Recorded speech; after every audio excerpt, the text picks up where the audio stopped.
A young woman, barely 19, stepped toward what chroniclers would later call the most dangerous altar in Russian history, carrying inside her a poison that, rumour claimed, would claim her life within 15 days. Marfa Sobakina could not have known that a simple draft, offered by a mother desperate to secure her daughter's fertility, might turn her wedding night into a death sentence. What should have been the consummation of imperial hopes became, according to court gossip, the spark for one of the most ferocious reprisals ever recorded in Moscow's annals. Ivan IV, history remembers him as Ivan the Terrible, believed his third bride had been murdered through a misguided act of maternal love. Letters whispered about in chancelleries spoke of quiet weapons hidden behind the curtains of the imperial chambers, powders and tinctures said to cure, yet able to destroy without trace. 20 people, reports insisted, would pay with their lives for a mother's recklessness. A nobleman was even said to have been executed publicly in Red Square, while a crowd looked on in stunned silence. Whether every detail was true or embroidered, one thing was certain: the young Tsarina's sudden death fed the paranoia of a ruler already feared for merciless justice. These stories, preserved in diplomatic notes in the pages of later chroniclers, describe how mercury, prized in the 16th century as a cure for venereal disease and an aid to conception, may have become the silent protagonist of a tragedy echoing through the centuries. The bridal chamber of 1571 was not only the scene of a Tsarina's demise, but, as writers later framed it, the birthplace of a monster who would plunge Russia into an empire of suspicion and dread. 15 days, the accounts insist, held more treachery, anguish and consequence than decades of open war. This is the tale imperial healers preferred to bury, the one hidden beneath court records for more than 400 years. On that fateful table, salvation and ruin were said to lie side by side, a mother's gift transformed into the empire's funeral bell. Before we unpick how disaster unfolded, give this video a thumbs up if that opening revelation caught you off guard. And imagine, if you can, the despair of a mother realising she had doomed her daughter while only trying to help. Subscribe so you won't miss the royal secrets still waiting in Moscow's shadows. And in the comments, write the name of a queen, princess, or noblewoman you'd like us to investigate next. Whichever name gathers the most votes will become the focus of another explosive inquiry. Now let us step back to the moment the stage was set for catastrophe. The year was 1571. Across the breadth of Russia, the Oprichnina, Ivan's feared regime of secret police and punitive raids, gripped the land in terror. The Tsar, then 41, sought stability through dynastic continuity. 2 years earlier, his second wife, Maria Temryukovna, had died under circumstances some already called suspicious. With no robust male heir, Ivan launched what chroniclers described as the largest bridal contest Muscovy had yet seen. From forests near the White Sea to the plains beyond the Volga, envoys summoned more than 2,000 eligible maidens to the fortress of Alexandrovskaya Sloboda, 100 kilometers from Moscow. The citadel, ringed by wooden walls and crowned with onion-domed chapels, doubled as headquarters for the Tsar's dreaded bodyguard. Executions in its squares were said to be as common as daily meals, a grim reminder to the women who gathered there that the ruler's favour could be as lethal as his wrath. The selection followed strict Byzantine precedents, handed down from Constantinople's emperors. Physicians inspected each candidate with almost forensic zeal, certifying purity, fertility, and robust health. Astrologers compared birth charts, searching the stars for signs of harmony or discord between maiden and monarch. At every stage, the field narrowed, from 2,000 hopefuls to 24, then to 12 finalists. Foreign envoys watched these proceedings with unease. Venetian dispatches, coded to evade interception, spoke of a Tsar oscillating between pious gloom and unpredictable rages. To them, the choice of a new consort was not mere courtly ritual. It touched the balance of Eastern and Western power. A stable marriage might calm Ivan's temper and secure an orderly succession. A misstep could deepen the instability already rippling through his realm. On 26th of June 1571, the final decision was announced. Marfa Vasilievna Sobakina, daughter of a wealthy Novgorod merchant, was declared the victor of this imperial pageant. Contemporary accounts describe her as gentle yet composed, a figure who seemed to blend innocence with quiet intelligence, an ideal counterpart for a ruler seeking solace after grief.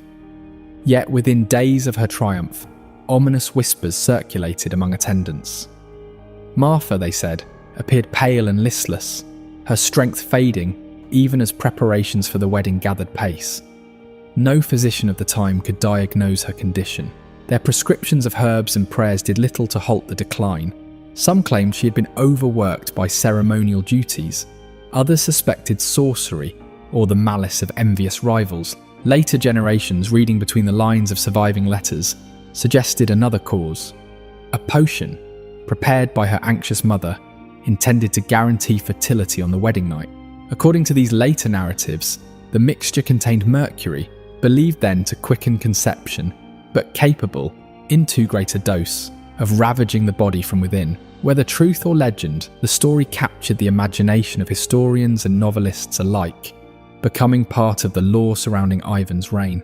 Marfa Sobakina thus entered Russian history as both bride and enigma. Her brief passage from selection to sickness remains one of the court's most perplexing mysteries, a prologue to storms yet to break over Moscow. At 19, Marfa Sobakina embodied a radiance that court chroniclers called both divine and perilous. Her hair, they wrote, gleamed like molten gold. Her eyes, deep and clear as northern lakes, held a calm that seemed to promise stability to a restless empire. Imperial physicians admired her strength and considered her the best hope for producing vigorous heirs. She was the daughter of Vasily Sobakin, a wealthy merchant from Novgorod, whose fortune placed him among a rising class beginning to rival the old boyars. Family connections, including a distant tie to Malyuta Skuratov, the feared lieutenant of Ivan's oprichniki, helped open the gates of Alexandrovskaya Sloboda, where candidates vied for the honour of the Tsar's hand. To some observers, Marfa symbolised a subtle revolution, commerce and talent pressing against the barricades of hereditary privilege. She carried in her presence a hint that Muscovy's future might rest not only on bloodlines but on merit and enterprise. Facing her across the chasm of power was Ivan Vasilievich himself, a man whose legend was already blackened by suspicion and rage. At 41, he had buried 2 wives and 2 sons amid whispers of conspiracy and treachery. His frame, said to tower near 2 meters, gave him a commanding presence. Yet inside he battled storms of insecurity and superstition. As ruler, he used calculated terror to keep nobles in line, staging executions as theatre to display dominion over life and death. Each bereavement had deepened his obsession with a legitimate heir.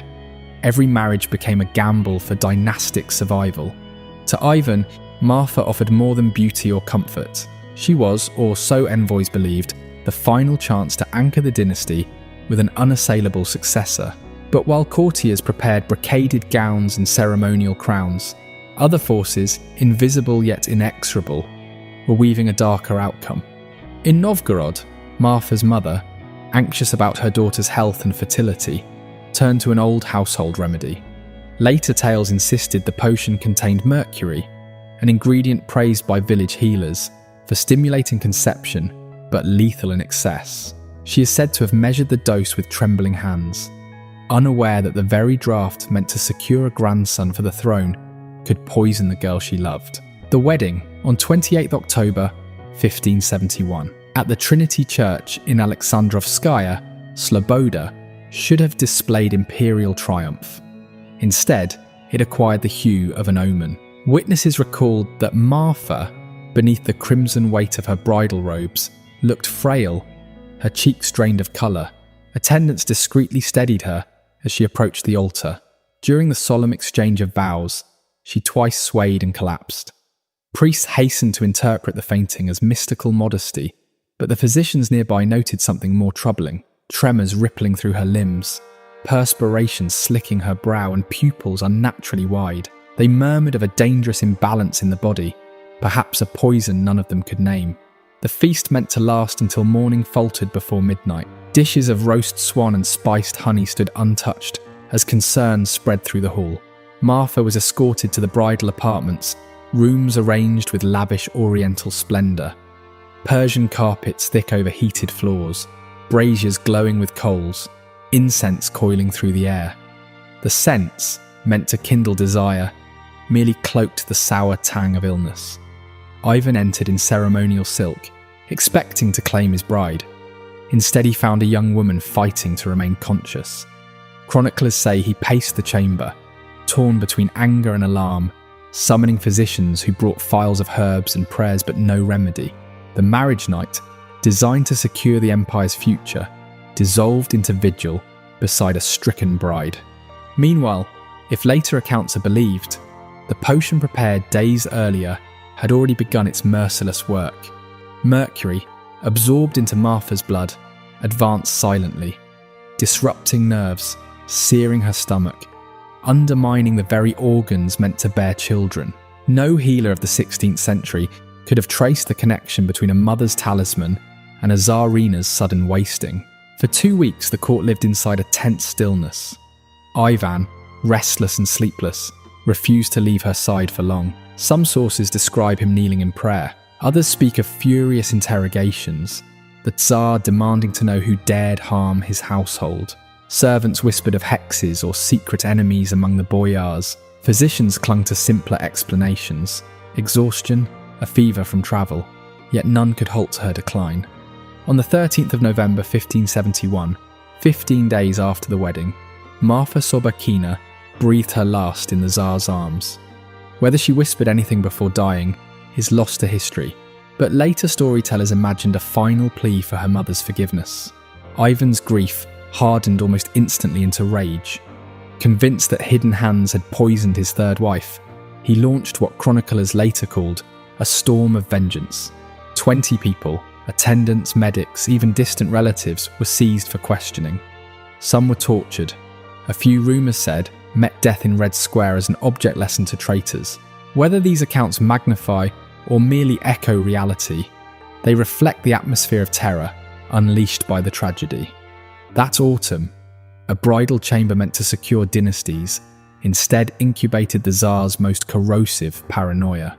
The sudden loss of Marfa Sobakina did more than darken one household. It pressed Ivan further toward the brutal vigilance that would shape the last years of his reign and stain Russian history with dread. The vengeance that followed Marfa Sobakina's death was as chilling as the rumours that caused it. Chroniclers tell how Mikhail Temryuk, brother of the Tsar's late second wife, was dragged into Red Square before a sea of onlookers. There, according to the accounts, he was impaled alive, a spectacle that stretched for 3 unbearable hours. Chains clinked nearby where other prisoners watched, realising the same agony awaited them. Basil Sobakin, Marfa's grieving father, avoided execution only because Ivan forced him into distant monastic exile. His sons were less fortunate. Records speak of beheadings justified by charges of witchcraft. What began as mourning swiftly became a purge, driven by a ruler convinced that hidden enemies had stolen his bride. The investigation, led personally by Ivan, turned merciless. Torture chambers echoed with cries as servants, doctors and kin were questioned about forbidden potions and sorcery. Interrogators pressed them to explain how a seemingly harmless remedy could slay a Tsarina. Testimonies pointed to Marfa's mother, who, so the story went, had secretly mixed a potion to ensure her daughter's fertility. Its key ingredient, mercury,